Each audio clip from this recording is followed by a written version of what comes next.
Students, আজকের ক্লাসে আমরা রিয়েল অ্যাকাউন্ট সম্পর্কে জানবো। রিয়েল অ্যাকাউন্ট হচ্ছে এমন একটা অ্যাকাউন্টিং সিস্টেম যে অ্যাকাউন্টিং পলিসিস এর মাধ্যমে কোনো business property, stock, goods, machineries, property, asset বা এই বিজনেসের টাইম ডিউরেশনস, লিমিটস, এভরিথিং কে আমরা একটা প্যারামেট্রিক স্কেলের মাধ্যমে মেজার করতে পারি এবং এটার একটা সঠিক যে নিউমেরিক্যাল ভ্যালু বা সেটা ফাইন্যান্সিয়াল ভ্যালু সেটাকে ক্যালকুলেট করে সেটাকে আমরা রেকর্ড করতে পারি। বিজনেস অ্যাকাউন্টিং সিস্টেমস এর মধ্যে যে অধ্যায় এই উপরিউক্ত ব্যাপারগুলোকে আমরা রেকর্ড করতে পারি একটা স্পেসিফিক পদ্ধতিতে, এটাকেই বলা হয় রিয়েল অ্যাকাউন্ট।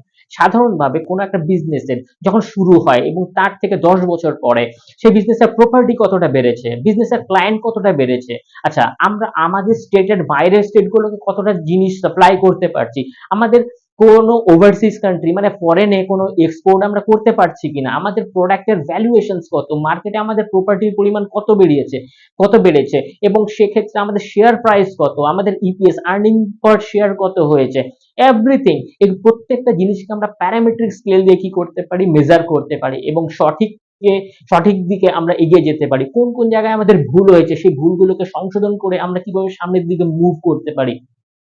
তো এই সমস্ত রকমের যে আমাদের সিকোয়েন্স বা ইভেন্টস গুলো হয় ব্রডলি আমরা রিয়েল অ্যাকাউন্টের মাধ্যমে সেগুলোকে কি করতে পারি, রেকর্ড করতে পারি। সাধারণত রিয়েল অ্যাকাউন্টকে আমরা দুটো ভাগে ভাগ করতে পারি, একটা ট্যানজিবল রিয়েল অ্যাকাউন্ট আর একটা intangible real account. Tangible real অ্যাকাউন্টের মধ্যে যেটা আমরা ছুঁয়ে বা দেখে অনুভব করতে পারি সেটাকে বলা হয় ট্যানজিবল।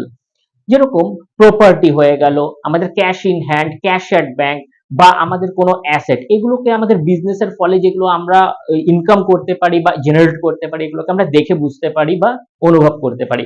এবং এবার আসি আমরা ইনট্যানজিবল রিয়েল অ্যাকাউন্টে, যেরকম কিছু কিছু সম্পত্তি যেটাকে দেখা যায় না কি বা ছুঁয়েও অনুভব করা যায় না, তবুও তারা আমাদের বিজনেসের ফেভারে গ্রোথের জন্য কাজ করতে থাকে। যেরকম পেটেন্ট হয়ে গেল, যেরকম গুডউইল, রেপুটেশনস, এগুলো থাকলে পরে কি হয়, ক্লায়েন্টরা আমাদের উপরে ভরসা করে, আমাদের রিলায়েন্স বা আমাদের যে সেলফ রিলায়েন্স হোক বা রিলায়েবিলিটিস হোক সেগুলো বৃদ্ধি পায় এবং এই রেপুটেশনস বেড়ে যাওয়ার ফলে অন্যান্য ক্লায়েন্টস, অচেনা যারা আছে তারাও আমাদের উপরে ভরসা করে আমাদের সাথে বিজনেস এগিয়ে আসে। তো এই ধরনের প্রপার্টি গুলোকে ইনট্যানজিবল মানে এগুলোকে ছুঁয়ে দেখা যায় না বা অনুভব করা যায় না, বাট এগুলো আমরা ফিল করতে পারি বা এগুলোর একটা স্পেসিফিক আউটকাম আমাদের কাছে আসে।